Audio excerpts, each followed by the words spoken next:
बिस्मिल्लाहिर्रहमानिर्रहीम। अस्सलाम वालेकुम students, I hope you're all well. मेरा नाम सुहेब राशिद है और आप मेरे साथ अपने कैफ 8 जो आपका CMA का पेपर है, कॉस्ट प्लान मैनेजमेंट अकाउंटिंग का, उसके आखिरी चैप्टर यानी कि सस्टेनेबिलिटी एंड इंटीग्रेटेड रिपोर्टिंग को करेंगे। ये आप मेरे साथ क्यों कर रहे हैं थोड़ा सा इसलिए बता देता हूँ। This particular chapter is not entirely strongly related with cost and management accounting. This is a standalone chapter जिसको अलहदा से कराया जाता है और इसका कॉन्सेप्ट थ्रू आउट अकाउंटेंट्स के लिए ज़रूरी है, सिर्फ कॉस्ट एंड मैनेजमेंट के पेपर के लिए ज़रूरी नहीं, इसलिए ये आप मेरे साथ करेंगे।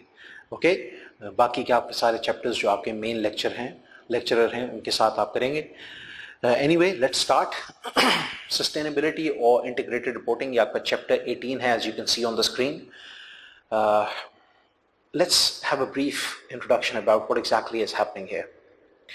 तो याद रखिएगा, आपका अभी तक का फोकस और आपका आइंदा का भी जो मेजर फोकस है वो फाइनेंशियल रिपोर्टिंग ही की तरफ होगा as far as your education is concerned. लेकिन जिस वक्त आप मेन वर्ल्ड के अंदर आएंगे तो आप इस चीज़ को रियलाइज करेंगे कि सिर्फ फाइनेंशियल रिपोर्टिंग ही सब कुछ नहीं है। जो आपके स्टेक होल्डर्स हैं, वो लोग जिनका कोई ना कोई इंटरेस्ट आपकी ऑर्गेनाइजेशन के अंदर है, वो फाइनेंशियल इंफॉर्मेशन के अलावा कई तरह की नॉन फाइनेंशियल इंफॉर्मेशन को भी डिजायर करते हैं। अब फाइनेंशियल रिपोर्टिंग की जिस वक्त हम बात करते हैं तो इसके अंदर कुछ तरह के ड्रॉबैक्स हैं। चूंकि हमारा मेन फोकस फाइनेंशियल परफॉर्मेंस को रिपोर्ट करने के ऊपर होता है और हम अपने जहन में एक मेन स्टेक होल्डर जो कि आपका शेयर होल्डर है उसको जहन में रख के रिपोर्ट्स बना रहे होते हैं, इसलिए हमारी आम तौर पे जो फोकस है वो हिस्टोरिकल डाटा के ऊपर होता है। और ये historical data almost purely, not entirely but almost entirely financial aspect के ऊपर फोकस कर रहा होता है। Now the problem is, even though ये फाइनेंशियल रिपोर्ट्स के अंदर साथ साथ नरेशंस भी होती हैं, साथ साथ कई तरह की आपकी जो नरेटिव एक्सप्लेनेशंस हैं वो भी मौजूद होती हैं। आमतौर पे ये नरेटिव एक्सप्लेनेशंस बहुत क्लटर्ड होती हैं, बहुत ज़्यादा क्लटर्ड आपके अपेंडिसेस के अंदर, उन सारी चीज़ों में। अगर एनुअल रिपोर्ट को आप लोगों ने आज तक देखा है तो आपको इस चीज़ का अंदाज़ा हो जाएगा। The problem is financial reports, financial performance stand alone तरीके से अगर इंसान सिर्फ उसको देखे तो ये कई तरह के प्रैक्टिकल बिजनेस एस्पेक्ट्स को इग्नोर कर देती है और सिर्फ हम फाइनेंशियल परफॉर्मेंस को देख के उस ऑर्गेनाइजेशन की परफॉर्मेंस को जज कर रहे होते हैं और दूसरों के साथ कंपेयर कर रहे होते हैं। 1960s तक financial performance was the only kind of reporting that was actually reported, that was actually done. 1960s के बाद लोगों का कई तरह के वजूहात की वजह से, जिसमें कई वॉर्स भी हैं, कई इन्वायरमेंटल इश्यूज भी हैं, हिप्पी कल्चर है जिसको हम एनवायरमेंटलिस्ट कल्चर भी कहते थे, उसके अंदर कई तरह के और भी बाइफिकेशंस थी, लेकिन उसके अंदर एक एस्पेक्ट जो है वो एनवायरमेंटल अवेयरनेस का भी था। और फिर कई तरह के और मसले मसाइल जिसके अंदर कॉरपोरेशंस के खिलाफ कई तरह की तहरीकें निकलना अमेरिका के अंदर और बड़े बड़े ममालिक में, वेस्टर्न ममालिक में, ये सब कुछ शामिल था। वियतनाम वॉर जो है एक बहुत बड़ा इशू था जिसकी वजह से लोगों ने जो ऑर्गेनाइजेशंस हैं, जो कॉरपोरेशंस हैं, जो कंपनीज हैं, इनको इल्ज़ाम ठहराना शुरू किया कि इनका मेन कैपिटलिस्ट मोटिव सिर्फ और सिर्फ पैसा कमाना है। और चूंकि ये सिर्फ पैसे की तरफ फोकस करते हैं तो और भी जो बाकी की चीज़ें हैं, ख़ास तौर पर जिस तरह एनवायरनमेंट है, ये इसको सरीहन इग्नोर कर देते हैं। ऑर्गेनाइजेशंस ने इस चीज़ का एहसास किया, उनको इस चीज़ का एहसास हुआ कि हमारे स्टेक होल्डर्स वो इस चीज़ की भी फिक्र करते हैं कि हमें एनवायरनमेंट के बारे में पता चलना चाहिए। तो 1980s में ऑर्गेनाइजेशंस ने 3-4 मुख्तलिफ तरह की चीज़ों को रिपोर्ट करना शुरू कर दिया। पहली बात तो ये कि लोग इस चीज़ का गिला करते थे कि हमें ऑर्गेनाइजेशन की जो आइंदा के आने वाले इरादे हैं, उनके प्रॉस्पेक्ट्स हैं, उसके बारे में भी पता चलना चाहिए। हमारा एक स्टेक है इस ऑर्गेनाइजेशन के अंदर, हम जानना चाहते हैं कि ये जो फाइनेंशियल परफॉर्मेंस आई है ये क्यों है। जो परफॉर्मेंस इस दफ़ा इन्होंने दिखाई है, सिर्फ ये नहीं हम चाहते कि हमें पता चले कि क्या परफॉर्मेंस है, बल्कि हम उसकी वजह भी जानना चाहते हैं कि ये परफॉर्मेंस क्यों है, अच्छी है तो क्यों है, बुरी है तो क्यों है। तो इसके लिए फिर मैनेजमेंट कॉमेंट्री एक सेक्शन जो है एनुअल रिपोर्ट का वो इंट्रोड्यूस हुआ, जिसको मैनेजमेंट कमेंट्री कहते हैं। उसके अंदर मैनेजमेंट जो है वो अपने कमेंट्स देती है फाइनेंशियल परफॉर्मेंस के बारे में, अपने फ्यूचर प्रोस्पेक्ट्स के बारे में भी कुछ ना कुछ बताते हैं। तो यस, हिस्टोरिकल से थोड़ा सा मूव हुआ, थोड़ा सा स्लाइड सा, without giving too much away. Management ने थोड़ा सा फ्यूचर के इरादों के बारे में बताना शुरू किया, जिसमें आपकी चेयरमैन्स रिपोर्ट है, जिसमें आपके डायरेक्टर्स वगैरह की रिपोर्ट्स आती हैं, ये उसका हिस्सा था एनुअल रिपोर्ट का। मैनेजमेंट कमेंट्री जो है वो ये बताती थी कि ये जो फाइनेंशियल हम आपकी जो स्टेटमेंट्स हैं, ये जो आपको परफॉर्मेंस शो कर रही हैं, ये क्यों हुई, ये किस तरह से सामने आई। फिर उसके अलावा स्टेक होल्डर्स ने इस चीज़ का भी प्रेशर और इस चीज़ का इंटरेस्ट भी शो करना शुरू किया कि हम ये चाहते हैं कि हमें पता चले कि ऑर्गेनाइजेशन अच्छे तरीके से गवर्न हो रही है कि नहीं। तो जो आपकी गवर्नेंस है इसकी तरफ ही बेसिकली फोकस आना शुरू हुआ। वो ये चाहते थे कि हमें पता चले कि ऑर्गेनाइजेशन किस तरह से गवर्न हो रही है, और जिन लोगों के हवाले हमने इस ऑर्गेनाइजेशन को किया है, यानी कि जो आपके डायरेक्टर्स हैं, ये डायरेक्टर्स जो तनख्वाहें ले रहे हैं और जो बेनिफिट्स और इमोल्यूमेंट्स ले रहे हैं, हम ये भी जानना चाहते हैं। हम जानना चाहते हैं कि ये क्या ले रहे हैं और इसके बदले में हमें क्या मिल रहा है, यानी कि जो फाइनेंशियल परफॉर्मेंस दिखा रहे हैं हमें, इसके बदले में ये लोग हमसे क्या ले रहे हैं। तो इसके लिए गवर्नेंस और रेम्यूनरेशन रिपोर्ट्स भी आना शुरू हुई। लास्टली 1980s के अंदर लोगों ने इंटरेस्ट शो किया एनवायरनमेंट पे। जिस तरह मैंने कहा कि इनका फोकस सिर्फ सोलली फाइनेंशियल परफॉर्मेंस से हटके एनवायरमेंटल कंसर्न्स की तरफ भी चला गया। ये जानना चाहते थे कि हमारी ये जो ऑर्गेनाइजेशन है, जो हमें पैसा कमा के दे रही है, इसको चलाने वाले लोग हमारे ऑपरेशंस के दौरान और ऑर्गेनाइजेशन के अंदर पैसे कमाने के दौरान एनवायरनमेंट को कितनी हद तक नुकसान पहुंचा रहे हैं, या फिर एनवायरनमेंट के लिए क्या कर रहे हैं। इसको इन्होंने कहना शुरू किया एनवायरमेंटल रिपोर्टिंग। तो ये चंद चीजें आपकी एनुअल रिपोर्ट के अंदर एमैलगमेट हुई, इंट्रोड्यूस हुई, इसको मिला के लिखना शुरू किया गया। यहां से बेसिकली इंटीग्रेटेड रिपोर्टिंग का आगाज हुआ। लेकिन ये उसका वो शक्ल नहीं है जो आज हमारे पास है, वो रिफाइंड शक्ल नहीं है काफ़ी हद तक जो आज हमारे पास है, और ये मज़ीद रिफाइन होती चली जाएगी। याद रखिएगा, ये जितने भी डिस्क्लोजर्स थे, अक्सरियत इनमें से डिस्क्लोजर्स जो हैं वो उस वक्त तक वो बेसिकली वॉलंटरी थे, वो हार्ड एंड फास्ट रूल्स नहीं थे, ऑर्गेनाइजेशंस के ऊपर वो इम्प्लीमेंटेड नहीं थे हुकूमत की तरफ से, लॉ की तरफ से। आहिस्ता आहिस्ता इनमें से कुछ कुछ एस्पेक्ट्स वो लॉ ने बाकायदा इंक्लूड करवाना शुरू कर दिया कि होना ज़रूरी है। लेकिन फिर भी एनवायरनमेंट का एस्पेक्ट और कई और तरह के एस्पेक्ट्स इस रिपोर्ट के अंदर, यानी कि फाइनेंशियल रिपोर्ट, फाइनेंशियल स्टेटमेंट्स के साथ जो ये बाकी की चीज़ें हैं, management commentary, governance, remuneration, environmental report, इसके ऊपर अभी तक लॉ का कोई एज सच कोई हार्ड एंड फास्ट रूल नहीं आया था, ख़ास तौर पे एनवायरनमेंट वाली चीज़ के ऊपर। तो ये बेसिकली एक वॉलंटरी किस्म की रिपोर्ट थी और आज तक है। लेकिन in the 2000s environmental report जो है वो चेंज होकर CSR बन गई, जिसको एक कॉर्पोरेट सोशल रिस्पॉन्सिबिलिटी रिपोर्ट कहते थे। और उसके बाद ये मूव होती होती सस्टेनेबिलिटी के नाम से सामने आई। सस्टेनेबिलिटी क्या है हम अभी पढ़ेंगे, लेकिन अभी हम फोकस करेंगे इंटीग्रेटेड रिपोर्टिंग की तरफ। एनीवे, आज के दिन हमारे पास जो शक्ल मौजूद है हमारी एनुअल रिपोर्ट की, उस एनुअल रिपोर्ट के अंदर आपकी फाइनेंशियल रिपोर्ट्स भी होती हैं, यानी कि आपकी फाइनेंशियल परफॉर्मेंस भी रिपोर्ट की जाती है, आपकी मैनेजमेंट की कमेंट्री भी होती है, आपकी चेयरमैन रिपोर्ट्स, आपके डायरेक्टर्स की रिपोर्ट्स वगैरह ये चीज़ें भी होती हैं, आपकी गवर्नेंस, आपकी रिस्क मैनेजमेंट जिसके अंदर आता है, रिस्क इंटरनल कंट्रोल्स के ऊपर एक जो बेसिकली स्टेटमेंट हो, ये आपकी गवर्नेंस बेसिकली, और साथ आपकी रेम्यूनरेशन के ऊपर जो रिपोर्ट है ये भी आती है, और आपकी सस्टेनेबिलिटी की रिपोर्ट भी आती है। ये सब मिल मिला के इसको हम कहते हैं इंटीग्रेटेड रिपोर्ट। इन सारों को आपस में कनेक्ट करना और एक प्लेटफॉर्म के ऊपर पेश करना, इसको हम कहते हैं इंटीग्रेटेड रिपोर्टिंग। यानी कि both financial and non financial aspects को एक प्लेटफॉर्म के ऊपर एक बेहतरीन तरीके से रिपोर्ट की शक्ल में पेश करना, इसको हम कहते हैं इंटीग्रेटेड रिपोर्टिंग। याद रखिएगा, इंटीग्रेटेड रिपोर्टिंग की एक बहुत बड़ी वजह यह भी थी कि रिसेंट ईयर्स के अंदर हमारे इनटेंजिबल एसेट्स जो हैं उनकी तादाद टेंजिबल एसेट्स की निस्बत बहुत ज़्यादा बढ़ गई।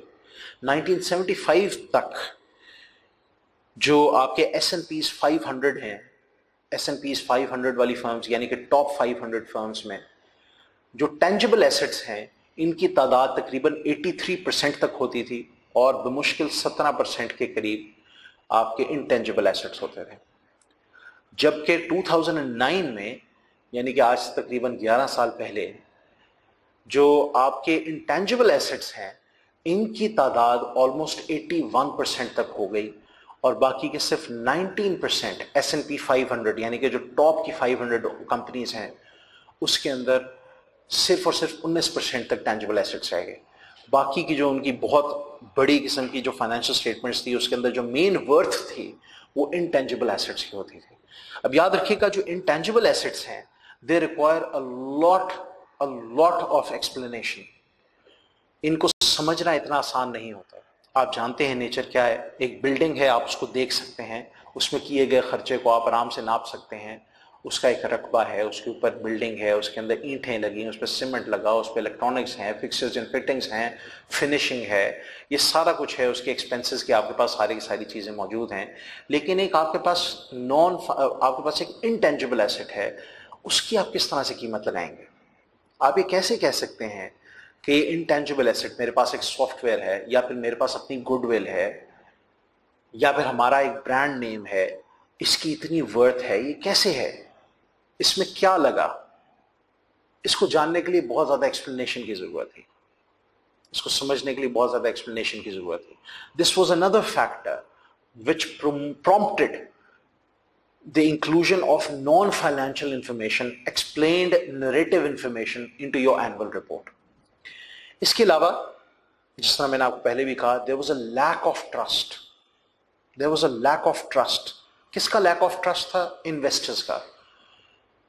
ACCA की एक रिपोर्ट के मुताबिक इन्होंने एक स्टडी कैरी आउट की इंटरनेशनल लेवल के ऊपर, चूंकि इनकी प्रेजेंस 171 कंट्रीज के अंदर है, इन्होंने एक इंटरनेशनल स्टडी कैरी आउट की जिसके बाद इनको ये पता चला कि 2/3, ये कोई छोटी तादाद नहीं, ऑलमोस्ट 67% इन्वेस्टर्स अपनी कंपनी की रिपोर्ट्स के ऊपर ट्रस्ट नहीं करते, उस पर ट्रस्ट नहीं करते। और एक और स्टडी जिसको हम एडलमैन रिसर्च भी कहते हैं, इसके मुताबिक ये पता चला कि इंटेग्रिटी बेस्ड रिपोर्टिंग के ऊपर ज्यादा फोकस किया जाता है इन्वेस्टर्स की जानिब से, ना कि ऑपरेशनल और फाइनेंशियल परफॉर्मेंस की रिपोर्टिंग के ऊपर।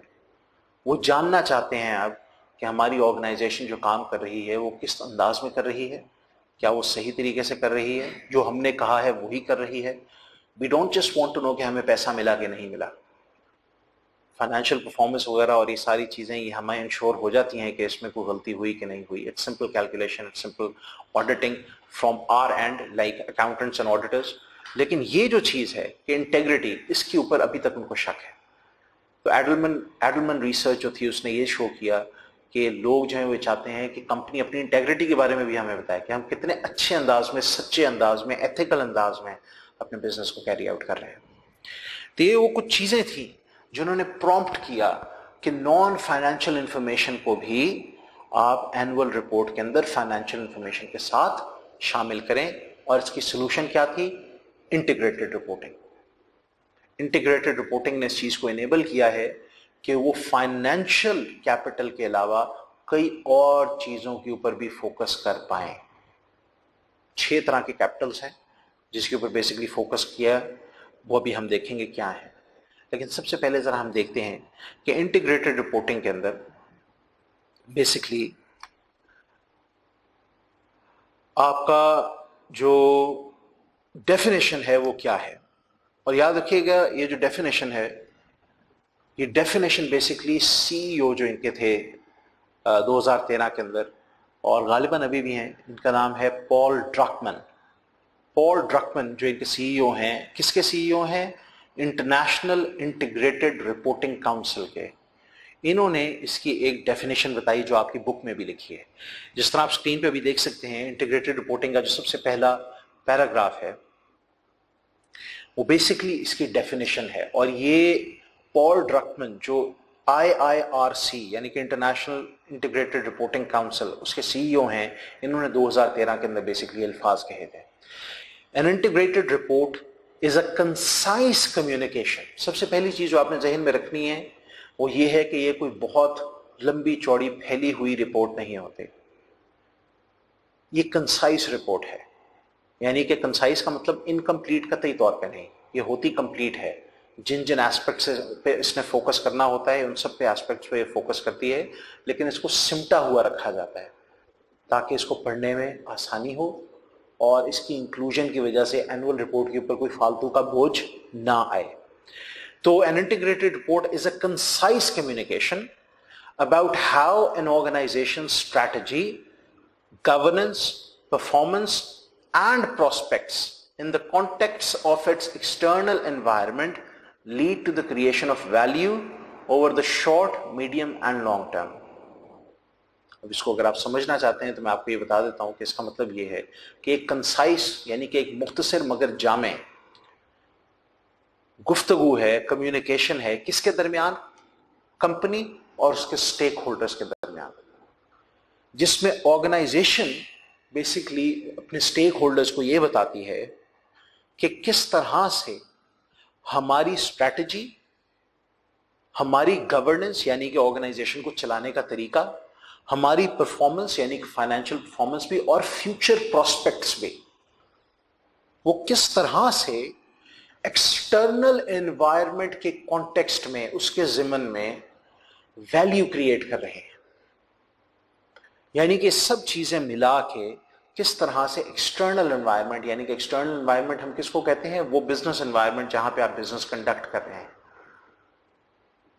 उसके जिमन में, उसके कॉन्टेक्स्ट में किस तरह से वैल्यू क्रिएट कर रहे हैं। और वो वैल्यू शॉर्ट टर्म की भी हम बात करेंगे, मीडियम टर्म की भी बात करेंगे और लॉन्ग टर्म की भी बात करेंगे कि हम लोग किस तरह से शॉर्ट टर्म के लिए भी, मीडियम टर्म के लिए भी और लॉन्ग टर्म के लिए भी वैल्यू को क्रिएट कर रहे हैं और करते रहेंगे। यानी कि इसके अंदर बेसिकली हम लोग गोइंग कंसर्न के साथ अपनी वैल्यू क्रिएशन की बात कर रहे हैं। ओके? ये इंटीग्रेटेड रिपोर्टिंग बेसिकली 6 मुख्तलिफ तरह की चीजों को अपने साथ इंक्लूड करती है। ओके? वो क्या मुख्तलिफ तरह की चीजें हैं? वो 6 मुख्तलिफ तरह के कैपिटल्स हैं। ये रिपोर्टिंग का कॉन्सेप्ट कहां से आया? जो फाइनेंशियल रिपोर्टिंग, जो सबसे पहले हम लोगों ने कहा कि रिपोर्टिंग का सबसे पहली एक चीज थी सॉरी, ये सबसे पहले कहां से आई?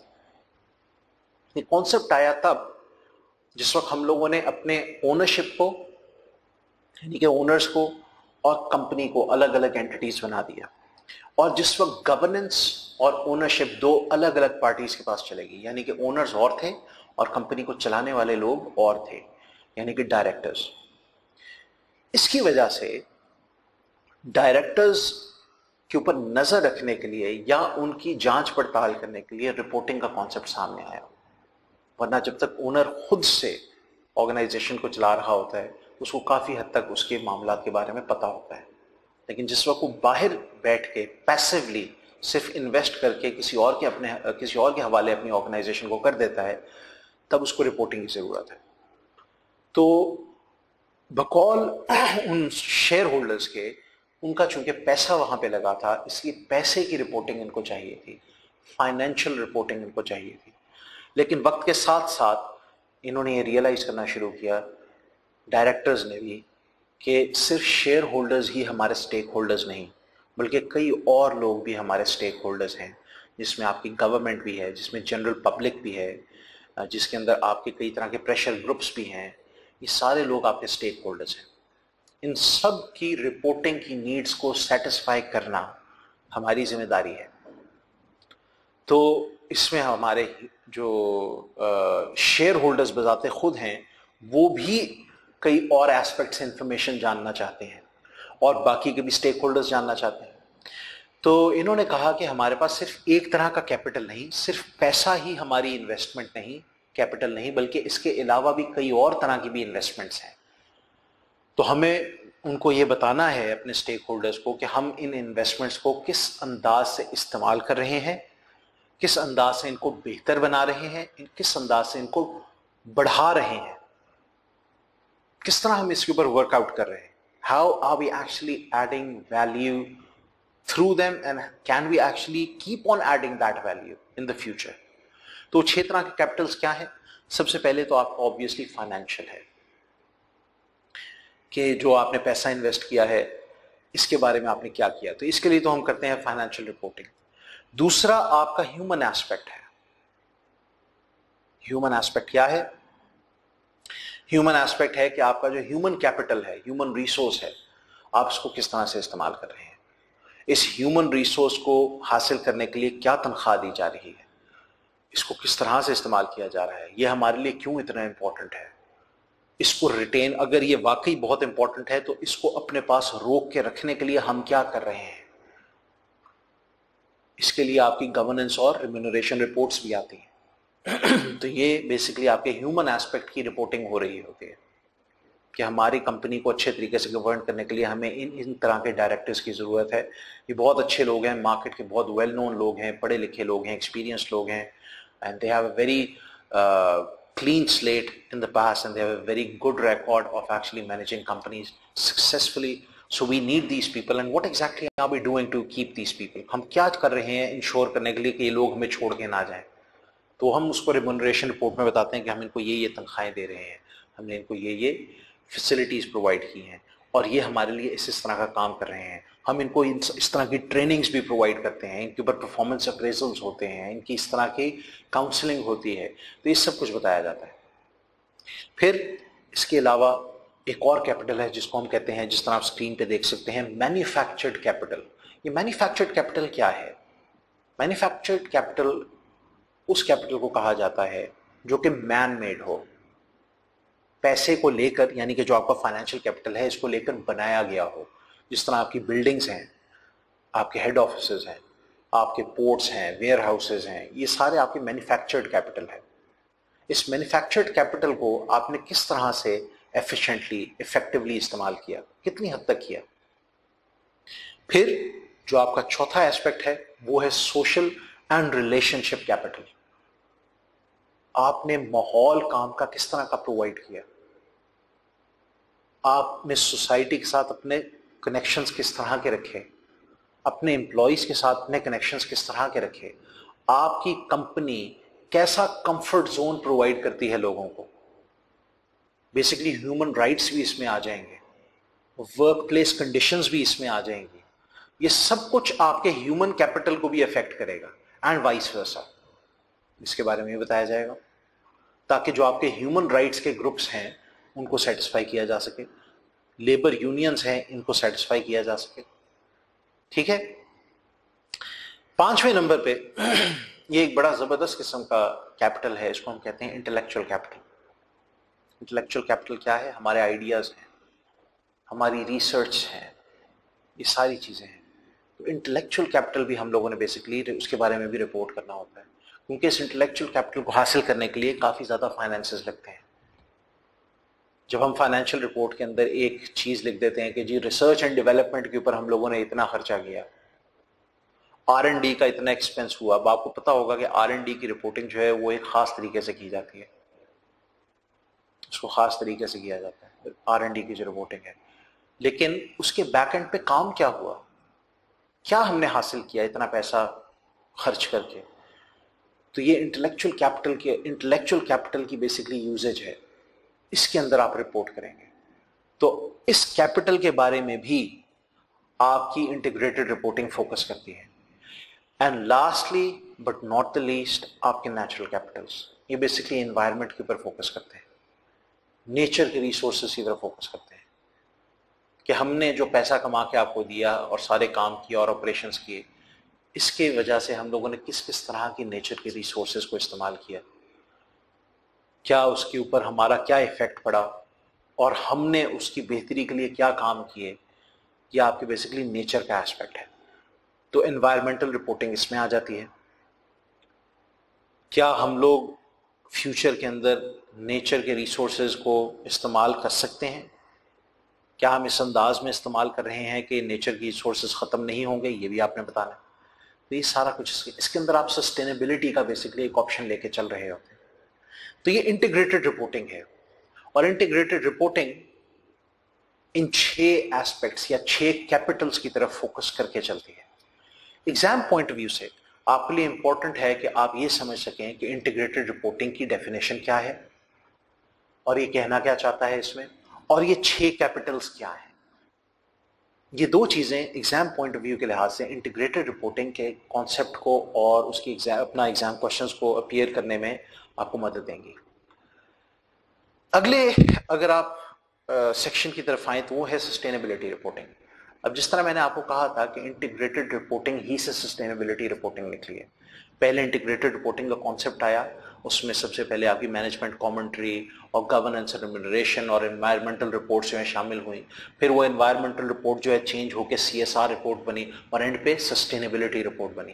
तो बेसिकली वो जो 6 कैपिटल्स अभी हम लोगों ने डिस्कस किए हैं उसके अंदर कई तरह के एस्पेक्ट्स जो हैं वो सस्टेनेबिलिटी के अंदर फॉल करते हैं।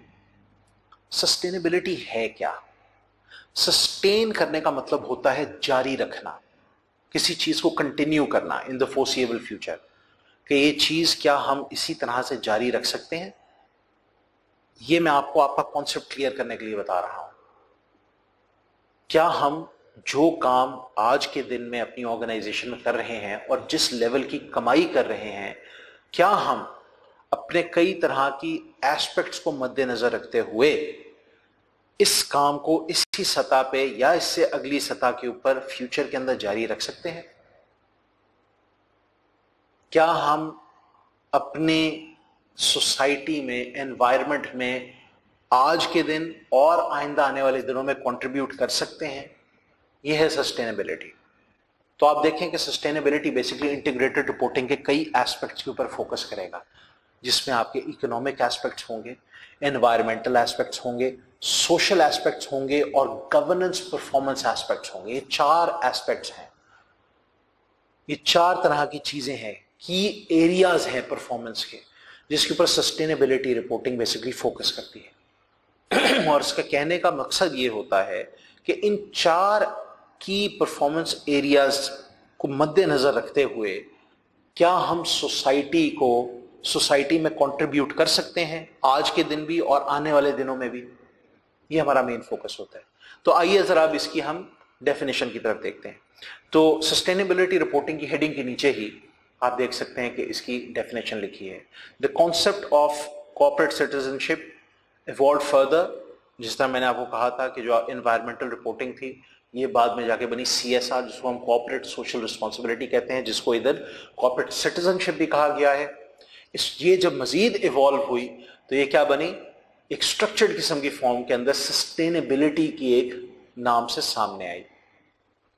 इवॉल्व होने का मतलब क्या था कि सबसे पहले हम लोग सिर्फ एनवायरमेंटल रिपोर्टिंग की तरफ फोकस करते थे, फिर हम लोगों ने उस एनवायरमेंटल के अंदर सोशल एस्पेक्ट भी ऐड करना शुरू किया।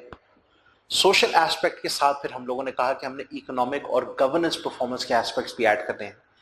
तो सबसे पहले सिर्फ एनवायरमेंटल की वजह से वो एनवायरमेंटल रिपोर्टिंग कहलाती थी, सोशल एस्पेक्ट ऐड करने की वजह से वो CSR कहलाना शुरू हुई, फिर गवर्नेंस परफॉर्मेंस एस्पेक्ट्स को ऐड करने की वजह से या इकोनॉमिक एस्पेक्ट्स को भी ऐड करने की वजह से ये बेसिकली आपकी सस्टेनेबिलिटी रिपोर्ट बन गई। तो sustainability report along with management commentary and along with governance and remuneration reports with your financial statements is now your annual report, जिसको हम इंटीग्रेटेड रिपोर्ट भी कहते हैं। अब ये इंटीग्रेटेड रिपोर्टिंग है, सस्टेनेबिलिटी और सारी चीजों को मिला के फाइनेंशियल स्टेटमेंट्स के साथ हम अब इंटीग्रेटेड रिपोर्टिंग करते हैं।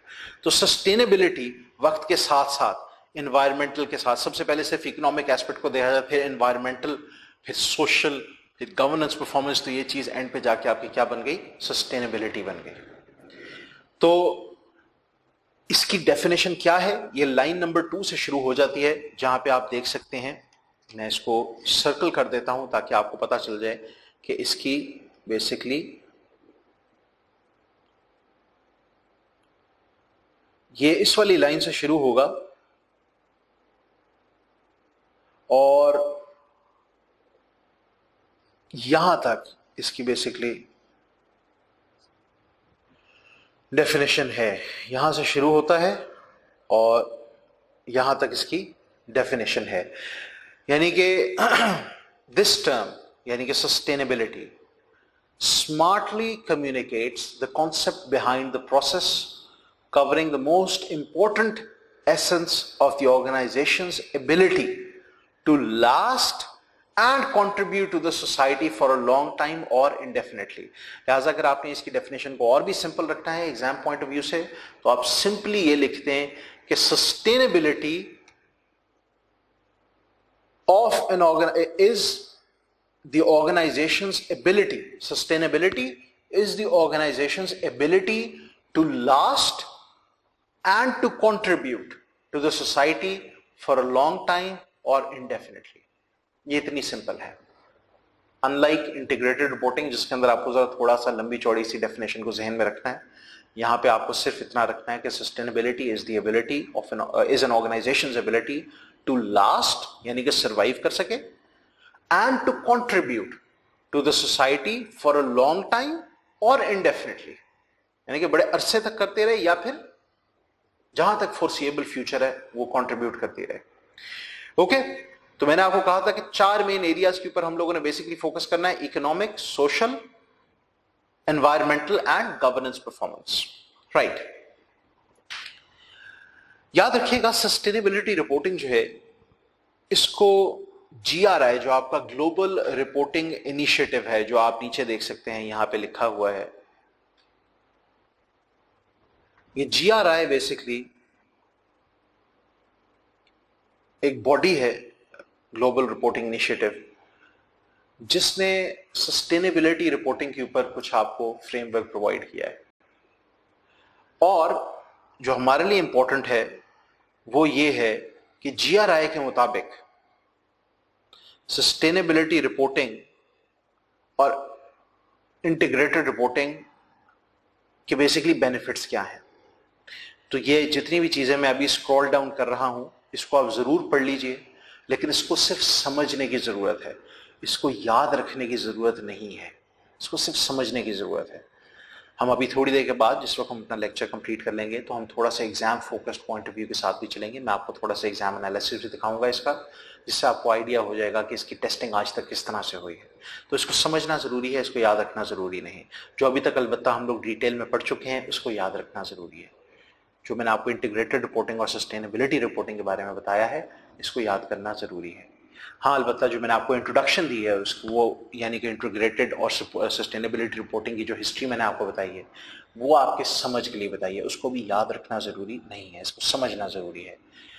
इन case you have to reproduce it in the examination, तो ये कॉन्सेप्ट क्लियर होने की वजह से आपको काफी मदद हो जाएगी, आप कुछ हद तक इसको रिप्रोड्यूस कर सकेंगे. ओके, लेकिन जो चीज अब याद करना जरूरी है वो है बेनिफिट्स. तो सस्टेनेबिलिटी रिपोर्टिंग के बेनिफिट्स क्या हैं GRI के मुताबिक, यानी कि ग्लोबल रिपोर्टिंग इनिशिएटिव के मुताबिक सस्टेनेबिलिटी के बेनिफिट्स क्या हैं सस्टेनेबिलिटी रिपोर्टिंग के, तो वो यहां पे लिखे हुए हैं. GRI के मुताबिक सस्टेनेबिलिटी रिपोर्टिंग आपको 2 तरह से बेनिफिट्स देती है, इंटरनली भी और एक्सटर्नली भी. यानी कि ऑर्गेनाइजेशन को बजाते खुद भी बेनिफिट्स देती है और ऑर्गेनाइजेशन के स्टेक होल्डर्स को भी बेनिफिट्स देती है. तो ऑर्गेनाइजेशन को बजाते खुद क्या बेनिफिट्स मिलते हैं, आइए इसको जरा देखते हैं. इनको याद अगर आप कर लें तो ये बहुत अच्छी बात है, क्योंकि इसको रिप्रोड्यूस करना पड़ सकता है एग्जाम के अंदर और ये बहुत इजी मार्क्स है.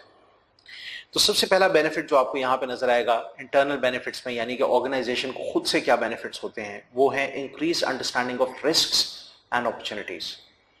जिस वक्त आप सस्टेनेबिलिटी की तरफ फोकस करते हैं, आप सिर्फ इकोनॉमिक ही नहीं बल्कि आप सोशल, एनवायरमेंटल और गवर्नेंस परफॉर्मेंस के एस्पेक्ट्स को भी देखते हैं.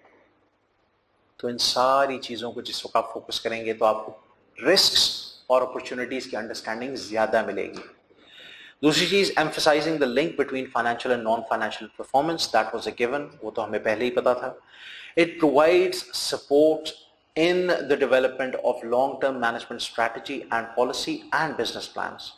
लेकिन जिस वक्त आप environmental, social, economic, governance, performance इन सारे aspects की तरफ फोकस करेंगे तो आपका फोकस लॉन्ग टर्म हो जाएगा, आपका फोकस बहुत लॉन्ग टर्म हो जाएगा. आप लॉन्ग टर्म सर्वाइवल, क्योंकि ये सस्टेनेबिलिटी की मेन थीम है कि सस्टेनेबिलिटी ऑर्गेनाइजेशन की उस एबिलिटी की तरफ फोकस करती है कि ऑर्गेनाइजेशन क्या लास्ट कर सकेगी और कंट्रीब्यूट कर सकेगी फॉर द फोर्सिएबल फ्यूचर के नहीं। तो बेसिकली इसका फोकस लॉन्ग टर्म होता है। तो जिस वक्त आप सस्टेनेबिलिटी की तरफ फोकस करते हैं तो लॉन्ग टर्म स्ट्रैटेजी मेकिंग भी आपके लिए आसान हो जाती है, राइट। फिर वो कहता है it helps in streamlining processes, reducing costs and improving efficiency. जिस वक्त आप ऑब्वियसली एनवायरनमेंट की तरफ भी फोकस करेंगे तो आप चाहेंगे कि वेस्टेज जो है वो कम से कम हो, नेचुरल रिसोर्सेज कम से कम इस्तेमाल हो। जिस वक्त आप सोशल एस्पेक्ट्स की तरफ भी फोकस करेंगे तो आप चाहेंगे कि आपके लोग जो हैं उनको बहुत ज़्यादा मेहनत ना करनी पड़े, थोड़ी मेहनत करें, एफिशिएंटली मेहनत करें, काम अच्छे अंदाज में हो जाए ताकि उनको भी अपनी लाइफ एंजॉय करने में आसानी हो। इकोनॉमिक जिस वक्त आप एस्पेक्ट्स की तरफ फोकस करेंगे तो ऑब्वियसली आपकी कोशिश होगी कि कम से कम रिसोर्सेज के अंदर ज़्यादा से ज़्यादा इफेक्टिवली एफिशिएंटली जो है चीज़ें प्रोड्यूस हों। And same goes for governance performance things कि आप चाहेंगे कि आपकी ऑर्गेनाइजेशन जो है वो इफेक्टिव तरीके से चलती रहे। अगली चीज उसने कहा it helps benchmarking and assessing sustainability of performance with respect to laws, norms, codes, performance standards and voluntary initiatives. कि ये आपको मदद देता है सस्टेनेबिलिटी रिपोर्टिंग, आपको इस चीज में आपको हेल्प आउट करता है कि आप मुख्तलिफ तरह के लॉज, नॉर्म्स और जो वॉलंटरी इनिशिएटिव्स हैं, लॉज तो ऑब्वियसली वॉलंटरी नहीं होते, लॉज को तो आपने फॉलो करना ही करना है।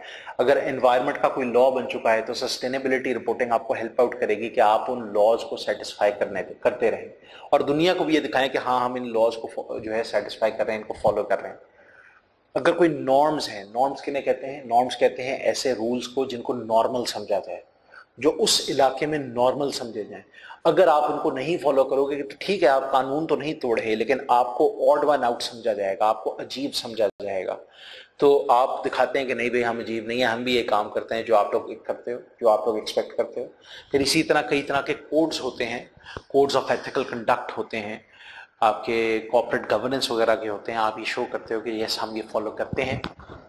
फिर इसी तरह से आपके पास कई तरह के वॉलंटरी इनिशिएटिव्स होते हैं, तो उन वॉलंटरी इनिशिएटिव्स वगैरह को, कोई इन्वायरमेंटल वगैरह के एस्पेक्ट्स होंगे, कई इस तरह की चीज़ें हैं, उनको आप खुद से जो है वॉलंटरली आप डिस्प्ले कर रहे होते हो। तो this can actually be good कि ये वॉलंटरी इनिशिएटिव्स को भी आप बेसिकली लुक फॉरवर्ड कर रहे हो, और जस्ट इन केस ये वॉलंटरी इनिशिएटिव आइंदा जाके जो है वो कंपल्सरी हो जाए तो आपके पास पहले से इस चीज़ की रिपोर्टिंग मौजूद थी, आपको मजीद मेहनत करने की ज़रूरत शायद ना पड़े। ओके, फिर अगला फायदा है it helps avoiding being इम्प्लिकेटेड in publicised environmental, social and governance failures. वो कहते हैं कि कभी कभार जब कोई फेलियर हो जाता है एनवायरमेंटल एस्पेक्ट के लिहाज से या सोशल या गवर्नेंस एस्पेक्ट्स के लिहाज से, जिस तरह खुदा न खास्ता मैं आपको एग्जांपल देता हूँ कि आपकी एक शिपिंग की कंपनी है और शिपिंग की कंपनी, एक शिप जो है वो खुदा न खास्ता लीक हो जाता है, ऑयल टैंकर, और उस ऑयल टैंकर के लीक होने की वजह से जो समंदर का एक ख़ास एरिया है वो पोल्यूटेड हो जाता है, वाइल्ड लाइफ को नुकसान पहुंचता है, सी लाइफ को, जो आपकी बेसिकली ओशन लाइफ है उसको नुकसान पहुंचता है। तो मरीन लाइफ वगैरह के नुकसान अलग, पोल्यूशन का नुकसान अलग, ये स्पिलेज वगैरह की वजह से इकोनॉमिक वेस्ट अलग, ये सारा कुछ आ गया। तो यहाँ पर ठीक है आप फाइनेंशियल रिपोर्ट में तो उस चीज़ को राइट ऑफ कर दोगे कि जी हमारा ये नुकसान हो गया, ये एक लॉस हो गया, लेकिन इसका एक बैड इमेज आ जाएगा। अब ये पब्लिसाइज हो जाएगा, खबरों में आएगा कि देखो ये लीक हो गया, ये हो गया, इसकी वजह से एक नेगेटिव इमेज आ सकता है। क्या नेगेटिव इमेज आ सकता है कि इन लोगों ने सेफ्टी मेजर्स नहीं लिए, इन लोगों ने एनवायरनमेंट को नुकसान पहुंचाया, इन लोगों ने जो है हो सकता है कि इस तरह के स्कैंडल्स आना शुरू हो जाएं कि इन लोगों ने जानबूझ के लीक किया कोई इंश्योरेंस क्लेम करने के लिए। तो ये कई तरह की चीज़ें अवॉइड की जा सकती हैं अगर आप पहले से सस्टेनेबिलिटी रिपोर्टिंग कर रहे होते हैं। अगर आप पहले से बताते हैं कि नहीं हम लोगों ने बड़ी कोशिशें की हैं कि हम जो स्पिलेज हुई है उसको मिनिमाइज कर सकें, हमने वहाँ पे मरीन लाइफ को क्लीन आउट करने के लिए जो है प्रोग्राम शुरू किया है, हमने वहाँ पे कई तरह के जो ड्रेजर्स हैं उनको कॉन्टैक्ट किया है, कई तरह के और जो मरीन लाइफ को बचा सकें इस तरह के काम किए, हम लोगों ने कंट्रीब्यूट किया है मरीन लाइफ सोसाइटीज़ के साथ, और हम लोग रेगुलरली करते हैं। जहाँ पे इकोनॉमिक वाली चीज़ है, इंश्योरेंसेस वगैरह के मामलात हैं, तो हम लोगों ने इंश्योरेंसेस के जो इश्यूज़ हैं उसके साथ पहले से तय किया हुआ है कि भाई हम लोग जो है इस वाले केस के अंदर जो हमारे प्रीमियम्स हैं वो बढ़ जाएंगे। हम लोगों ने इंश्योरेंस भी उस तरह के लोगों से करवाई हुई है जो एनवायरनमेंट्स का ख्याल रखते हैं। फिर उसके अलावा अगर वो कहते हैं कि जी हेल्थ एंड सेफ्टी मेजर्स का इशू है तो हम हेल्थ एंड सेफ्टी रिपोर्ट्स भी दे सकते हैं, ये बता सकते हैं कि जी हमारे ये प्रोसीजर्स होते हैं, हमारी ये फैसिलिटीज़ होती हैं और ये ड्रिल्स होती हैं रेगुलर बेसिस के ऊपर। अगर ये सब कुछ है तो फिर there is a very high chance कि ये जो नेगेटिव पब्लिसिटी है वो आपके खिलाफ नहीं जाएगी, बल्कि लोग कहेंगे कि हाँ ऑब्वियसली बावजूद इस सब के मसले तो फिर भी हो सकते हैं। ठीक है जी। याद रखिएगा, last but not the least, internally benefits में जो आपको चीज मिलेगी वो है help in comparing internally and between organisations and sectors. आप अपने आप को भी कंपेयर कर सकते हो इंटरनली कि हमने पिछले साल इन सारे इकोनॉमिक, एनवायरमेंटल, सोशल और गवर्नेंस के एस्पेक्ट्स में क्या काम किया और इस साल हमारे में क्या बेहतरी आई। और एक्सटर्नली दूसरी ऑर्गेनाइजेशंस के साथ भी अपने आप को आप कंपेयर कर सकते हैं अगर आप जीआरआई के स्टैंडर्ड्स के ऊपर रिपोर्टिंग कर रहे हैं और वो दूसरी ऑर्गेनाइजेशंस भी जीआरआई के स्टैंडर्ड्स पे रिपोर्टिंग कर रही हैं। तो दिस हेल्प्स विद कंपेरेबिलिटी। और आप अपने आप को देख सकते हैं कि हमारे कंपेटिटर्स जो हमारी ही स्टैंडिंग के हैं वो इन एस्पेक्ट्स में क्या क्या काम कर रहे हैं और हमें भी क्या कुछ करना चाहिए है। क्या हम उनसे बेहतर हैं या हम उनसे लैग बिहाइंड कर रहे हैं या फिर हम लोग उसके बेंचमार्क को फॉलो कर रहे हैं। तो ये आपको बहुत मदद देता है, क्योंकि ऑब्वियसली जितने आप अच्छे होंगे सारे एस्पेक्ट्स के अंदर उतने ही ज्यादा आपका पब्लिक इमेज भी अच्छा होगा और बिजनेस भी बूम करेगा। अब एक्सटर्नल बेनिफिट्स की बात करते हैं। एक्सटर्नल बेनिफिट्स क्या कुछ हो सकते हैं? एक्सटर्नल बेनिफिट्स के अंदर याद रखिएगा कि सबसे पहला है मिटिगेटिंग और रिवाइजिंग और reversing negative environmental, social and governance impacts. देखें, एक्सटर्नली अवाम को या स्टेक होल्डर्स को क्या फायदा हो सकता है? स्टेक होल्डर्स को ये फायदा हो सकता है कि अगर हम लोग सस्टेनेबिलिटी रिपोर्टिंग की तरफ फोकस कर रहे हैं तो ये जो हमारे वजह से एनवायरनमेंट के ऊपर सोशली, इकोनॉमिकली, सारी तरह से अगर कोई एडवर्स इफेक्ट्स आए हैं, कोई मसले मसाइल आए हैं, तो उसको हम मिटिगेट करने में मदद दे सकते हैं। किस तरह से? हम लोगों ने रिपोर्ट किया, हमने आवाम को बताया कि देखो अगर ये मसले मसाइल हुए थे। अब चूंकि हमें पता है कि हम लोगों ने रिपोर्ट करना है तो रिपोर्ट करते हुए इंसान झिझकता है और वो चाहता है कि नहीं यार, अगर हमसे कोई नुकसान हुआ है तो हम उसका कोई अजाला भी करें ताकि हम बताने के काबिल हों कि हमने इसका अजाला किया था। तो ऑब्वियसली ये कई तरह के नुकसानों को, इम्पैक्ट्स को कम करने में मदद देता है। और जब आपको पता है कि मैंने इस चीज़ को बताना है कि मेरी वजह से एनवायरनमेंट पे क्या असर पड़ा है, तो आप कोशिश करते हैं कि कम से कम बुरा असर पड़े और ज़्यादा से ज़्यादा अच्छे काम हो। जिस तरह मैं आपको एक एग्जांपल देता हूँ कि आईसीआई पाकिस्तान ने आज से कई साल पहले कॉर्पोरेट सोशल रिस्पॉन्सिबिलिटी के अंडर एक काम किया। वो ये था कि उन्होंने कहा कि चूंकि हम लोग केमिकल्स का काम करते हैं पाकिस्तान में, लाहौर के एरिया के अंदर, और लाहौर के एरिया की वजह को हमारी वजह से पोल्यूशन का सामना करना पड़ा है। यहाँ के वाटर टेबल का कंटेमिनेशन का चांस है, एयर पोल्यूशन का चांस है।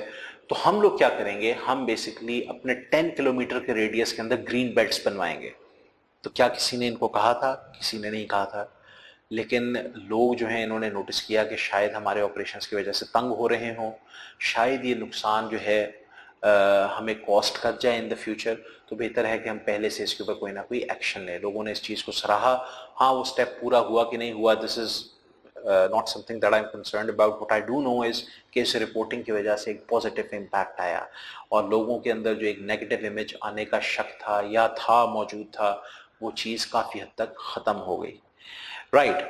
अगली चीज है improving reputation and brand loyalty. Obviously जिस तरह मैंने भी आपको कहा कि जिस वक्त वो असरात जो आपकी वजह से एनवायरनमेंट के ऊपर पड़े हैं, वो असरात को आप कम कर पाएंगे और लोगों को रिपोर्ट भी देंगे, देखें हम लोगों ने ये काम किया, अच्छा काम किया, ये जो हुआ था हमारी वजह से बुरा, उसका हमने इस तरह से अजाला किया।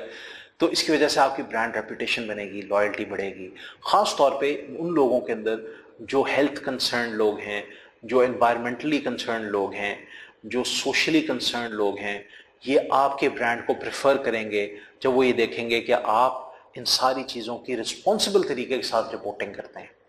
ठीक। उससे आगे वो कहते हैं enabling external stakeholders to understand the organisation's true value and tangible and intangible assets. मैंने आपको पहले ही बताया था कि intangible assets require a lot of explanation, they require a lot of explanation. Tangible assets को भी एक्सप्लेनेशन रिक्वायर्ड होती है, लेकिन इनटेंजिबल एसेट्स की और भी ज्यादा रिक्वायर्ड होती है। और फिर कुछ ऐसी चीजें होती हैं जो टेंजिबल, इनटेंजिबल, मॉनेटरी वैल्यू के अंदर आप नहीं बता सकते। इसको हम कहते हैं एन ऑर्गेनाइजेशंस ट्रू वैल्यू,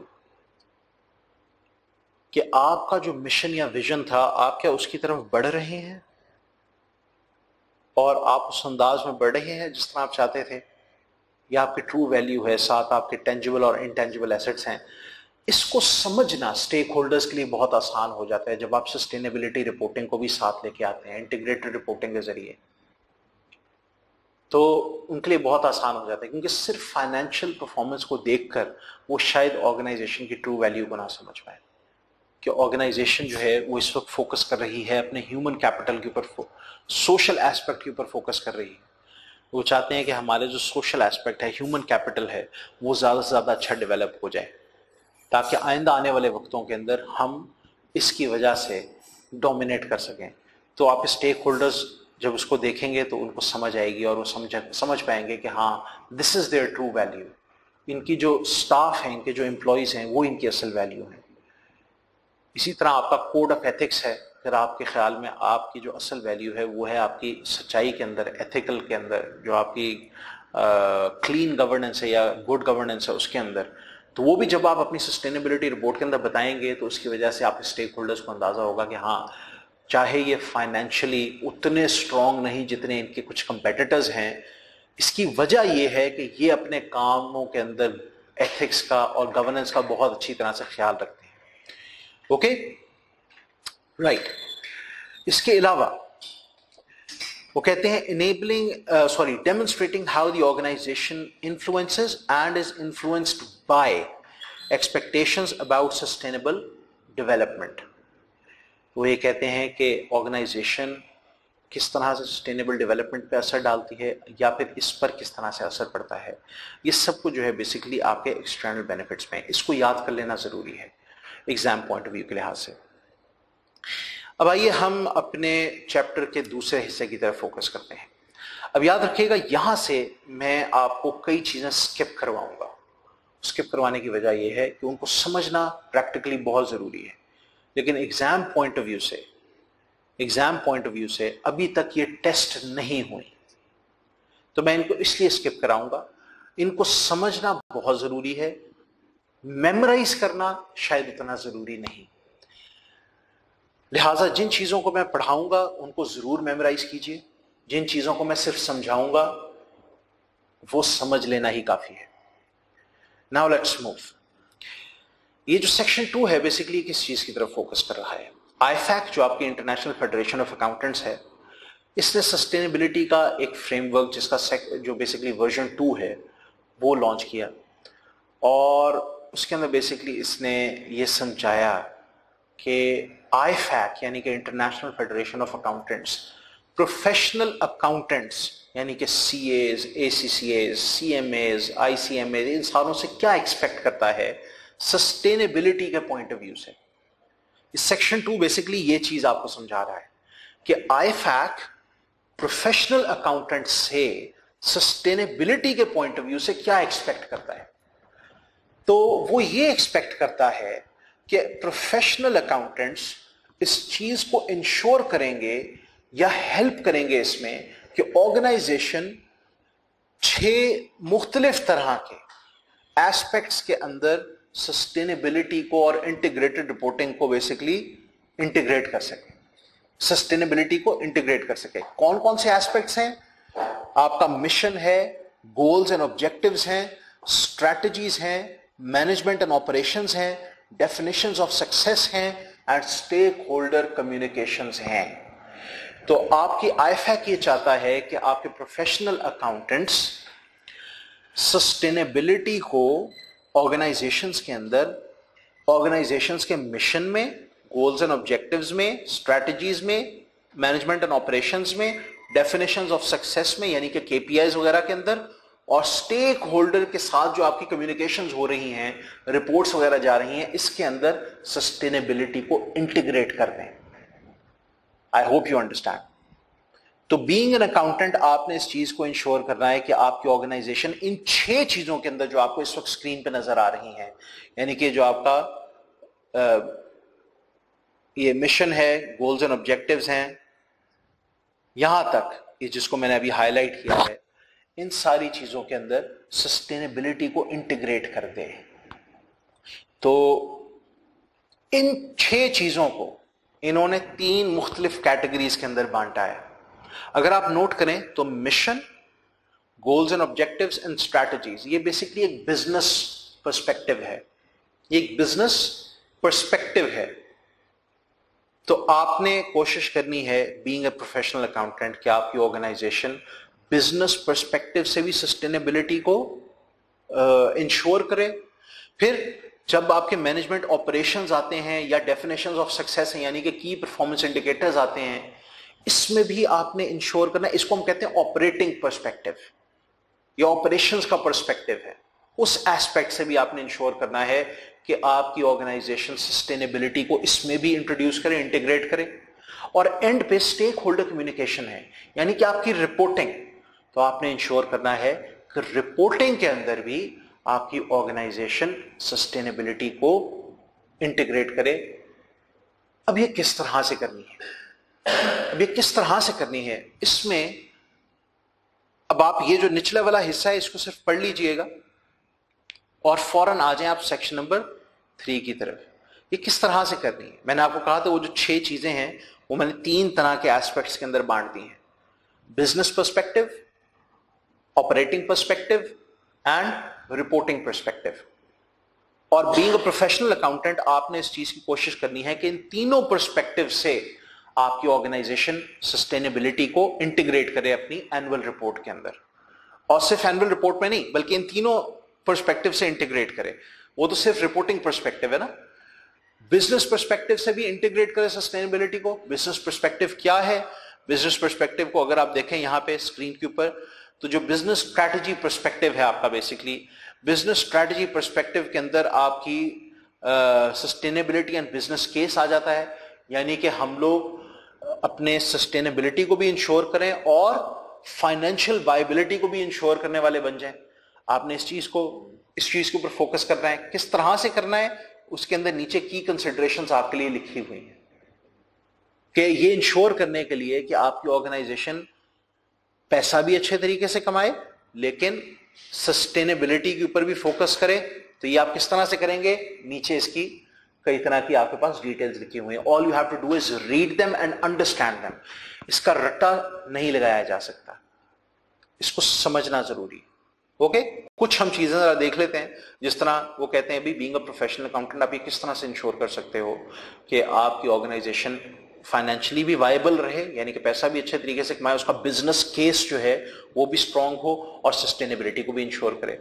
तो भाई ये आप इस तरह से कर सकते हो कि आप क्रिएट करो अवेयरनेस, फिर आप क्लैरिटी लेके आओ बिजनेस केस के ऊपर, आप लिंक करना शुरू करो स्ट्रैटेजी को सस्टेनेबिलिटी के साथ कि आप अपनी स्ट्रैटेजीज इस तरह से बनाएं कि वो सस्टेनेबिलिटी को इंश्योर करें।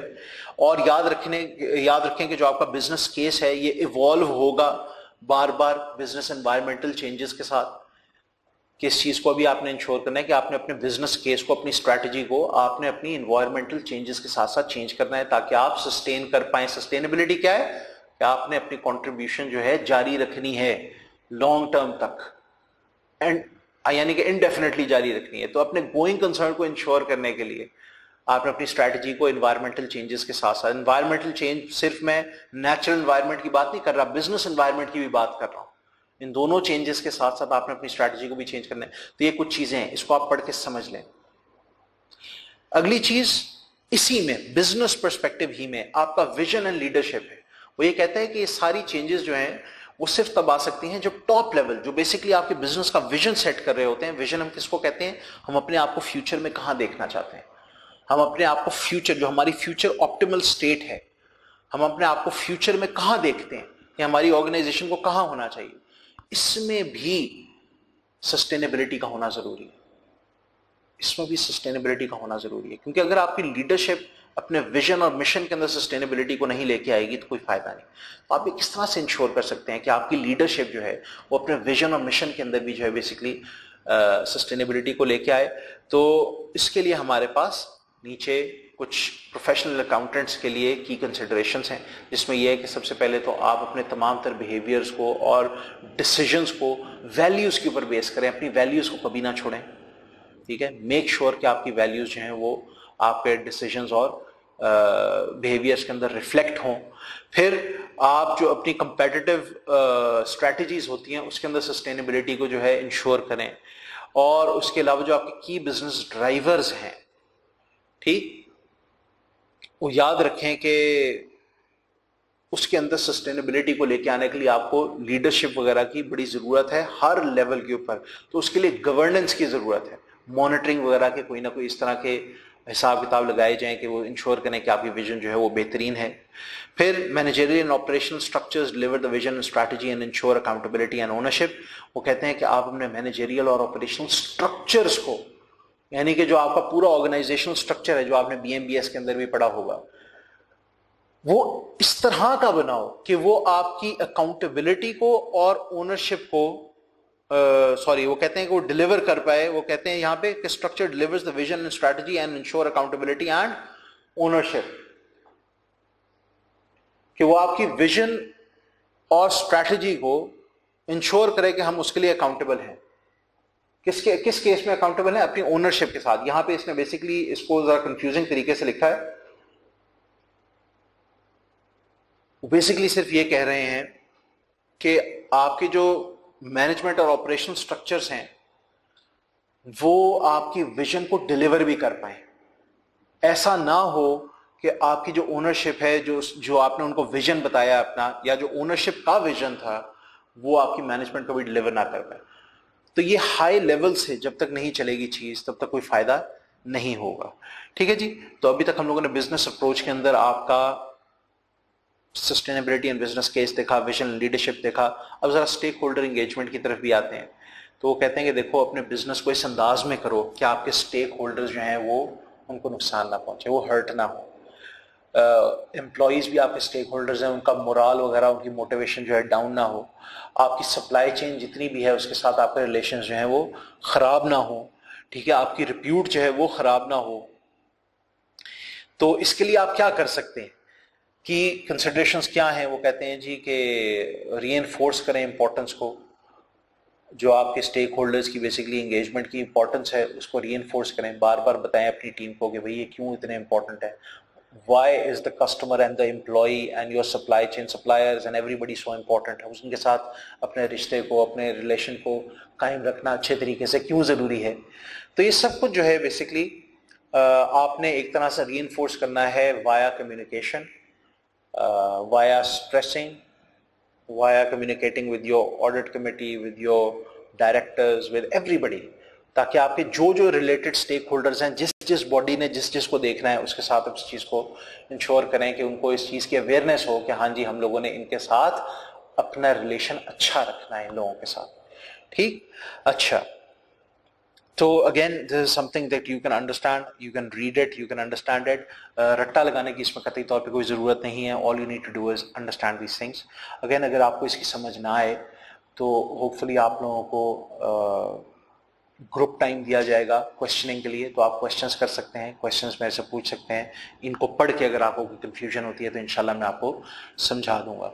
अगली चीज़ बिजनेस पर्सपेक्टिव ही के अंदर गोल्स एंड टारगेट सेटिंग है, यानी कि आप बेसिकली अपने जितने भी गोल्स रखें और ऑब्जेक्टिव्स रखें।